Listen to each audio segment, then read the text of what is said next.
નમસ્તે. સંકલિત બાળ વિકાસ સેવા યોજના મહિલા અને બાળ વિકાસ વિભાગ ગુજરાત સરકાર દ્વારા રજૂ થતા ઉમરે આંગણવાડી કાર્યક્રમમાં આપ સૌ દર્શક મિત્રોનું સ્વાગત કરું છું, સૌને આવકારું છું.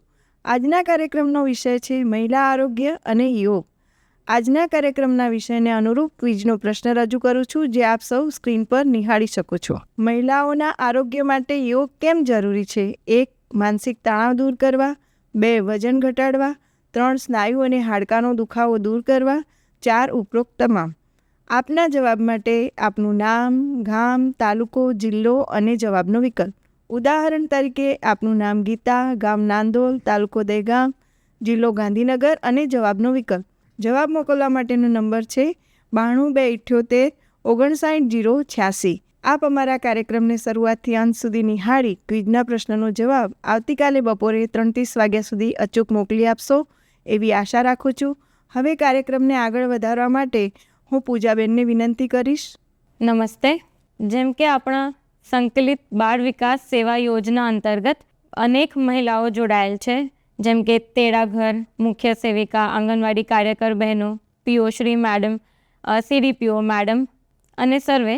યોગ એ એક કસરત નથી, પણ તે આપણા શરીર, મન અને શ્વાસનું એક સંતુલન છે. તો આ સંતુલન કેવી રીતે બનાવશું અને આપણા રોજિંદા જીવનમાં યોગ દ્વારા શું ફાયદા છે અને તેનું મહત્ત્વ શું છે, તેનું માર્ગદર્શન યોગ બોર્ડ તરફથી શ્રીમતી કૃષ્ણકુમારી જાડેજાબેન જોડાયેલ છે. તેમની સાથે તિથિબેન મોદી પણ જોડાયેલ છે. વિવિધ યોગના આસનો નિહાળીશું અને વધુ સમજ મેળવીશું. નમસ્કાર, પ્રણામ. મહિલા અને બાલ વિકાસ વિભાગ તરફથી આજનો આપણા આંગણવાડીના બહેનો માટે આરોગ્ય અને યોગ બે તેમની સુખકારી અને સ્વાસ્થ્ય માટે જે આપણે યોગાસન દ્વારા તેમની જીવનશૈલીમાં સ્વાસ્થ્ય અને સારું આરોગ્ય મળે તે માટેના જે આજે આપણે યોગાસનો અને પ્રાણાયામ તેમને બતાવીશું. મારી સાથે અમારા ટ્રેનર તિથિબેન મોદી તે પણ હાજર છે. કઈ રીતે આપણું જીવન દવા અને ડૉક્ટર વગર સુખકારી નીવડે તેના માટે આજનો આપણો આ પ્રયાસ છે. તો હવે અમે આપને થોડા આસનો બતાવીશું, સૂક્ષ્મ ક્રિયાઓ બતાવીશું જે તમે રોજ કરી શકો છો અને તમારા જીવનમાં સ્વાસ્થ્યને એક જીવનશૈલી તરીકે અપનાવી શકો છો. તો પહેલાં આપણે ગ્રીવા સંચાલનથી શરૂઆત કરીએ, જે તમે ઊભા, બેઠા, ખુરશી ઉપર, જમીન ઉપર બેસીને પણ કરી શકો છો. તો હવે આપણે ગ્રીવા સંચાલન કરીએ. જમણી બાજુ આપણા ગરદનને ઝુકાવી અને જે સ્ટ્રેચ છે એ આપણે ડાબી બાજુ ફીલ કરીએ.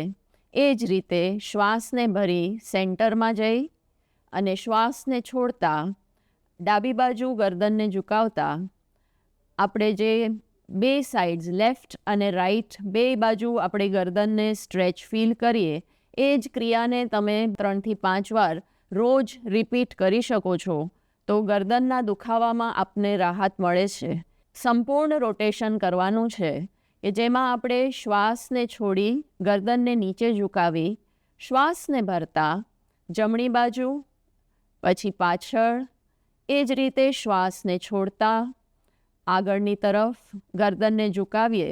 તો ચારે બાજુ રોટેશન કરતાં આપણી ગ્રીવાનું ખૂબ જ સરસ સંચાલન થાય છે અને તેની જે નસનાળીઓ છે, સ્નાયુઓ છે, એ રિલેક્સ થાય છે, લૂઝન અપ થાય છે અને રક્તનું સંચાલન સરસ રીતે થઈ શકે છે. થાઇરોઇડમાં, પેરાથાઇરોઇડના પ્રોબ્લેમ્સમાં પણ આપણને ખૂબ જ રાહત મળે છે. આ જ રીતે આપ બીજી તરફથી પણ કરશો તો 2 થી 3 વાર રાઈટથી લેફ્ટ અને 2 થી 3 વાર લેફ્ટથી રાઈટ. હવે આગળ વધતા સ્કંદ ચક્રી કરવા માટે બંને હાથને આગળ લઈ બંને હાથને ખંભા ઉપર રાખી અને સ્કંદને રોટેટ કરીએ અંદરથી બહાર. 2 વાર અંદરથી બહારની તરફ. તો આપણા જે શોલ્ડરના દુખાવા છે, જે આપણા ડોકના દુખાવા છે, આપણા રિસ્ટમાં કે એલ્બોમાં કોણીના દુખાવા છે, એ બધામાં આપણને રાહત મળે છે. એ જ રીતે 2 વાર આગળથી પાછળ શ્વાસ ભરતા ઉપર અને શ્વાસને છોડતા છોડતા ધીરે ધીરે નીચે આવવાનું છે. જેટલી સરળતાથી અને શાંતિથી આપણે આ ક્રિયાઓ કરીએ છીએ તેનો આપણને લાભ ખૂબ જ સરસ મળે છે. આગળની ક્રિયા, બંને હાથને આગળ સ્ટ્રેચ કરી અને આંગળીઓને અંદર બહાર જે મુઠ્ઠી બનાવતા હોઈએ એવી રીતે ખોલવાની, બંધ કરવાની. તો આપણે જે આંગળીઓનો દુખાવા, આર્થરાઇટિસના પેન કે ઓર્થોઆર્થરાઇટિસના પેન્સ હોય છે એમાં આપણે આ રોજ 50થી 100 વાર વાતો કરતા કે કંઈ ટીવી જોતા કરીએ છીએ તો આપણને ખૂબ જ સરસ લાભ મળે છે. એ જ રીતે આપણા કાંડાને આપણે ગોળ ઘુમાવીએ 2થી 3 વાર રાઇટથી લેફ્ટ અને 2થી 3 વાર લેફ્ટથી રાઇટ. ધીરેથી બંને હાથોને નીચે લેતા આ બધી સૂક્ષ્મ ક્રિયાઓ આપણે આપણા પૂરા શરીરની નસનાળીઓને સ્વસ્થ રાખવા, રક્તના સંચાલનને ખૂબ સરસ કરવા માટે કરી શકાય છે. આપણે ઘૂંટણા સંચાલન તરફ આગળ વધીએ તો બંને હાથને આગળ સીધા કરી શ્વાસને છોડતા બંને ઘૂંટણને થોડા આગળ વાળીએ, કમરને સીધી રાખતા. તો આપણા જે ઘૂંટણના દુખાવા છે અને ઘૂંટણની જે માંસપેશીઓ આપણી નબળી પડી જાય છે તેના માટે, તેમને મજબૂત બનાવવા માટે ધીરે ધીરે શ્વાસ ભરતા ભરતા ઉપર. આ જ ક્રિયાને આપણે 2થી 3 વાર કરી શકાય છે. વધારે સમય હોય તો 4થી 5 વાર કરી, થોડીક વાર હોલ્ડ કરી અને શ્વાસને ભરતા ભરતા પાછા. તો આ બધી ક્રિયાઓ આપણને આપણા શરીરને સ્વસ્થ રાખવા માટે અને શરીરને ગરમાવો આપવા માટે ખૂબ જ ઉપયોગી છે. આપણે આસનો તરફ આગળ વધીએ તો બંને હાથ સાઈડ સ્ટ્રેચ કરતા ઉપર, બંને હાથની આંગળીઓને ક્લેમ્પ કરતા શ્વાસને ભરવાનો છે. થોડીક ક્ષણો રોકાઈ કે આપણું પૂરું શરીર ઉપરની તરફ સ્ટ્રેચ થાય છે. આપણા કમરના દુખાવા હોય કે પોશ્ચર આપણું સારું કરવાનું હોય કે આપણે કમરથી ઝૂકી ગયા હોઈએ તો એ બધા માટે ખૂબ જ ઉપયોગી છે. અને જેને ઘૂંટણનો દુખાવો છે તે ટોઝ ઉપર ન આવે તો ચાલે, બાકી બધાએ પોતાની આંગળીઓ ઉપર થોડા બોડીને ઉપરની તરફ સ્ટ્રેચ કરી થોડીક ક્ષણો હોલ્ડ કરવાનું છે. ધીરે ધીરે પાછા. એ જ રીતે ફરીથી એકવાર કરીએ અને આપણા પૂરા પોશ્ચરને આપણે સરસ બનાવવા માટે, કારણ કે ઘણીવાર આપણા સ્નાયુઓ હોય છે, બેકના સ્નાયુઓ ઢીલા પડી જાય છે, આપણી કરોડરજ્જુ છે એમાં પણ આપણે સ્પેસ થઈ જાય છે. તો આ બધી સમસ્યાઓમાં આપણને રાહત મળે છે. આપણા પગના સ્નાયુઓ પણ સ્ટ્રોંગ થાય છે. ધીરે ધીરે શ્વાસને છોડતા છોડતા પાછા. તો આ હતું તાડાસનનો અભ્યાસ. હવે આગળ વધતા આપણે પાદ હસ્તાસન કરીશું. તો પાદ હસ્તાસન, બંને હાથને ઉપરની તરફ સ્ટ્રેચ કરી ધીરે ધીરે શ્વાસને છોડતા છોડતા શરીરને પૂરું આગળની તરફ લાવી અને નીચે બંને હાથ, બંને પગ તરફ લાવવાનો આપણે પ્રયાસ કરવાનો છે અને માથાને આપણા ઘૂંટણ તરફ લઈ જવાનો પ્રયાસ કરવાનો છે. થોડી ક્ષણો જો આને હોલ્ડ કરી શકાય છે તો આપણા પેટના જે સ્નાયુઓ છે તે સશક્ત બને છે અને તેનાથી આપણા ડાયજેશનમાં પણ ઇમ્પ્રૂવમેન્ટ થાય છે. ધીરે ધીરે શ્વાસને ભરતા ભરતા પાછા. આ આસનને પાદ હસ્તાસન કહેવાય છે, જેને તમે 2થી 3 વાર કરી શકો છો. તો બંને હાથની આંગળીઓને કમર ઉપર રાખી શ્વાસને ભરતા થોડાક પાછળની તરફ ઝૂકવાનું છે, પણ ધ્યાન એ રાખવાનું કે જેને બ્લડ પ્રેશર હોય, વર્ટિગોના પ્રોબ્લેમ હોય કે ચક્કર આવતા હોય એ બહુ વધારે પાછળ નહીં ઝૂકે. ધીમેથી પોતાની ક્ષમતા અનુસાર ધીરે ધીરે શ્વાસને છોડતા છોડતા પાછા આવીએ તો લોઅર બેક, જે આપણું લંબર કહેવાય છે, તેમાં આપણને ઘણીવાર પેન થતું હોય છે, કારણ કે આપણે જ્યારે વજન ઉપાડીએ છીએ તો આપણી પોઝિશન હંમેશા રોંગ હોય છે. આપણે કમરથી નીચે ઝૂકતા હોઈએ છીએ એટલે લંબરમાં આપણને પેન ઘણીવાર થતું હોય છે. તો રોજ અર્ધચક્રાસન કરવાથી આપણને લંબરના પેનમાં ખૂબ જ રાહત મળે છે અને આપણી પૂરી કમર સશક્ત બને છે. આગળના ક્રમમાં આપણે બેસીને કરવાના આસનો તરફ વધીશું. બદ્ધ કોનાસન, જે બદ્ધ કોનાસન કરવાથી આપણા સ્ત્રી રોગમાં જે કે પીસીઓડી છે, પીસીઓએસ છે કે આપણી મેન્સ્ટ્રુઅલ સાયકલ્સ હોય કે માસિક ક્રમમાં આપણને રેગ્યુલારિટી નથી હોતી, તો એના માટે ખાલી આ આસનમાં બેસો છો કે જેમ તમારા બંને પગને તમારા હાથથી પકડી અને ઘૂંટણને જમીનની તરફ પ્રેસ કરવાના છે, થોડીક ક્ષણો રોકાવાનું છે. હવે આમાં તમે અશ્વિની મુદ્રા પણ કરી શકો છો કે તમારા જે ગુદાદ્વારના સ્નાયુ છે એને થોડા ટાઈટ કરી અને એને ઉપર ખેંચી અને થોડીક ક્ષણો એને પકડી રાખો અને શ્વાસ તમારો ભરેલો રાખવાનો છે. તો આ ક્રિયા કરવાથી આપણા જે ગુદાદ્વારના મસલ્સ છે, પ્રજનન તંત્રના મસલ્સ છે, એ બધા સશક્ત બને છે. ધીરે ધીરે શ્વાસને છોડતા છોડતા રિલીઝ કરવાનું છે. આગળ વધતા આપણે બંને પગને ખોલી દઈએ અને પશ્ચિમોત્તાનાસન પણ આપણા પેટના સ્નાયુઓ માટે, લીવર માટે, પેનક્રિયાસ કે આપણું સ્વાદુપિંડ છે એના કંઈ પણ આપણને પ્રોબ્લેમ્સ છે, જેવું કે ડાયાબિટીસ હોય, ફેટી લીવર હોય, કે આપણે વજન વધારે હોય, હિપમાં વજન વધારે હોય કે પેટ ઉપર વજન વધારે હોય, તો એમાં આપણને લાભ મળે છે. બંને હાથને આપણે સીધા ઉપર ખેંચી અને કમરને બિલકુલ સીધી કરવાની છે. સાથે સાથે શ્વાસને છોડતા છોડતા કમરથી આગળ ઝૂકવાનું છે. કમરથી જેટલા આગળ ઝૂકી શકાય એટલા ઝૂકવાનો પ્રયાસ કરી બંને હાથોથી આપણા પગના આંગળાઓને પકડી અને આપણા ફેસને ઘૂંટણ તરફ લાવી થોડીક ક્ષણો રોકાવાનું છે. ધીરે ધીરે શ્વાસને ભરતા ભરતા પાછા. જેટલું આસનોનું હોલ્ડિંગ આપણે કરી શકીએ, 30 સેકન્ડથી 1 મિનિટ, 1.5 મિનિટ, આપણી ક્ષમતા અનુસાર એટલા જ આપણને ફાયદા વધારે થાય છે. હવે આપણે વજ્રાસન કરીશું કે બંને પગને આપણા હિપના જોઈન્ટ્સના નીચે બેન્ડ કરી અને વજ્રાસન પોઝિશનમાં.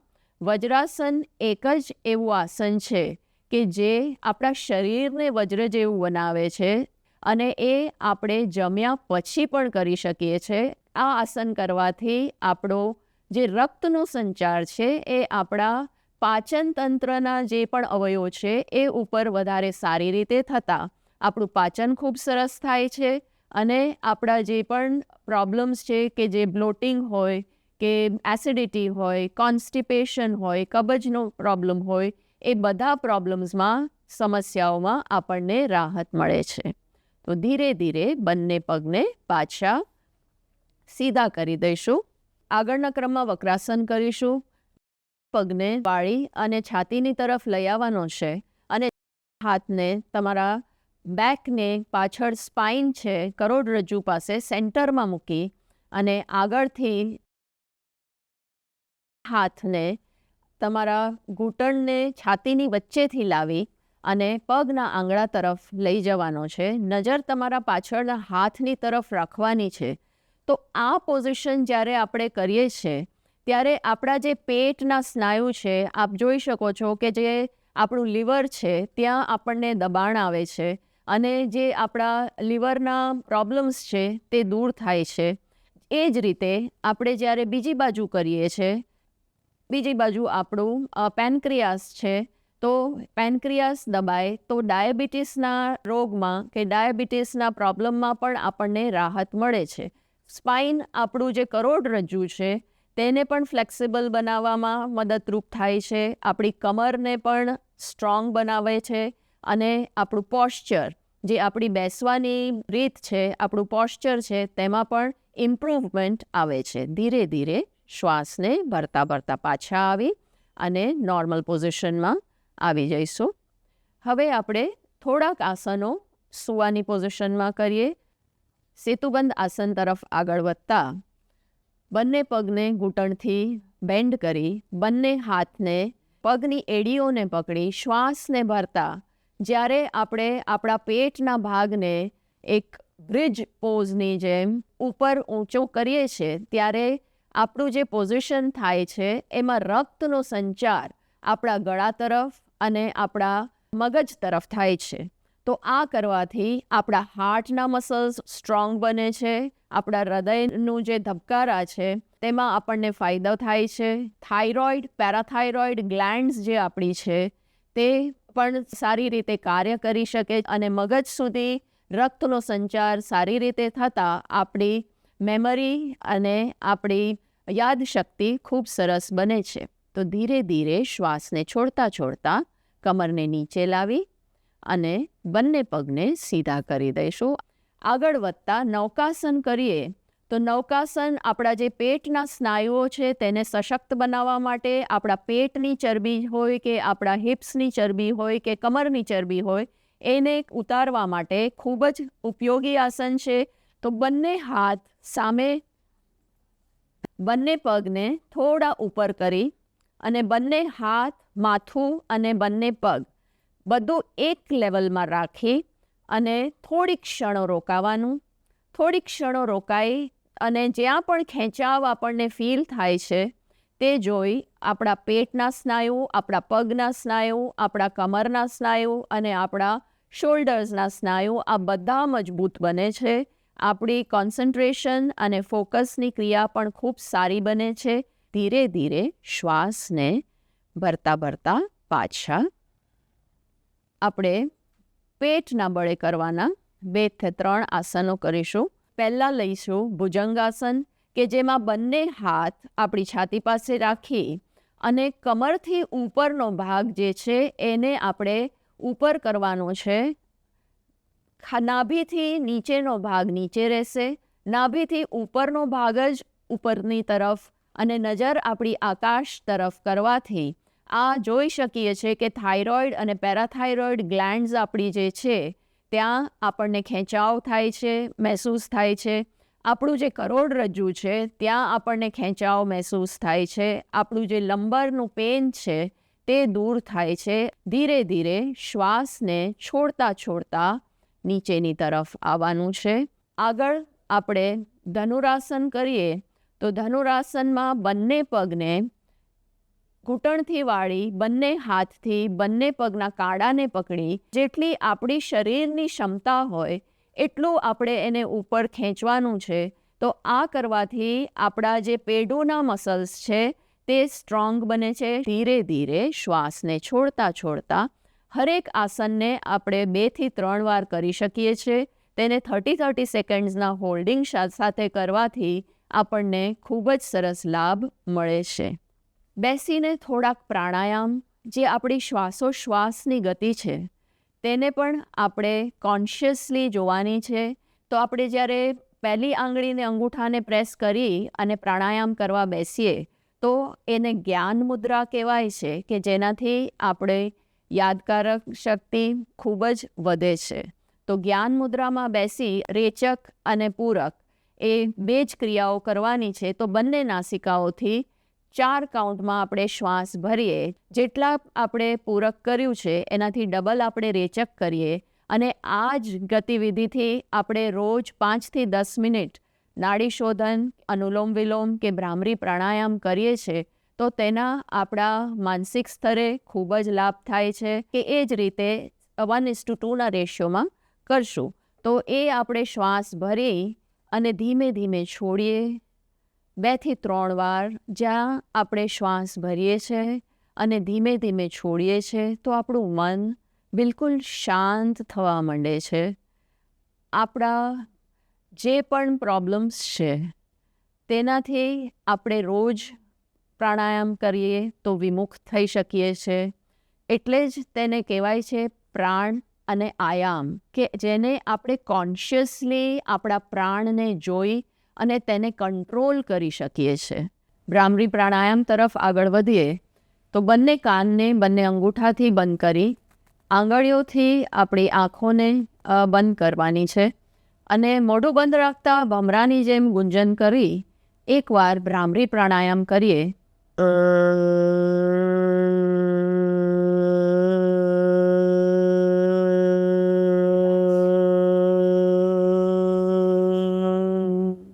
ભ્રામરી પ્રાણાયામ કરવાથી આપણા મગજની જે નસનાળીઓ છે તે રિલેક્સ થાય છે. રક્તનો સંચાર આપણા મગજ તરફ સરસ રીતે થાય છે. આપણી યાદશક્તિ વધે છે. ઓમકાર નાદ જે આપણા બ્રહ્માંડની ઉર્જા છે, બંને હાથને જ્ઞાન મુદ્રામાં રાખી મોઢું બંધ, આંખો બંધ રાખી લાંબો ઊંડો શ્વાસ ભરતા એક ઓમકાર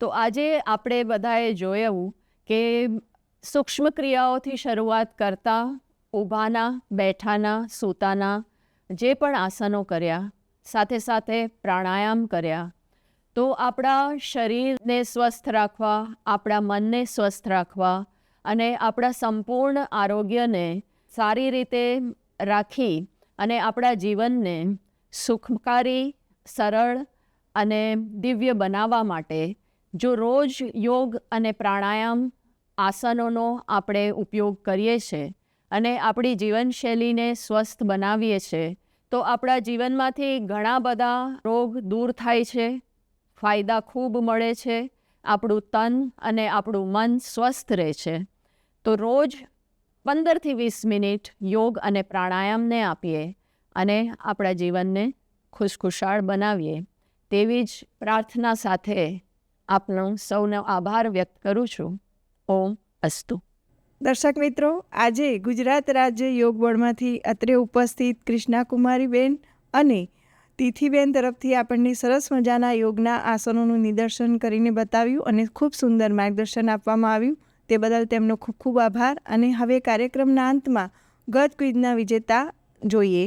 ભારતીબેન વાઘેલા, બોટાદ બરવાડા, અંજનાબેન ચૌધરી, પાટણ ચાણસ્મા, વિકતાબેન વકાણી, ભાવનગર, પ્રફુલ્લાબેન સોલંકી, સુરત કોર્પોરેશન, રશ્મિતાબેન ત્રિવેદી, દેવભૂમિ દ્વારકા ખંભાળિયા, લક્ષ્મીબેન વસાવા, નર્મદા તિલકવાડા, દીપિકાબેન પરમાર, મહેસાણા વડનગર, પૂજાબેન વાઘડિયા, મોરબી, વૈશાલીબેન પટેલ, નવસારી ચીખલી, શિલ્પાબેન પરમાર, વડોદરા કોર્પોરેશન. 10 વિજેતાઓને ખૂબ ખૂબ અભિનંદન. આપ અમારો કાર્યક્રમ નિહાળતા રહો, ક્વિઝના પ્રશ્નનો જવાબ આપતા રહો અને વિજેતા બનતા રહો. અને કાર્યક્રમના અંતમાં આ કાર્યક્રમ નિહાળનાર સર્વે દર્શક મિત્રોનું સંકલિત બાળ વિકાસ સેવા યોજના મહિલા અને બાળ વિકાસ વિભાગ ગુજરાત સરકાર તરફથી આભાર માનું છું. નમસ્તે.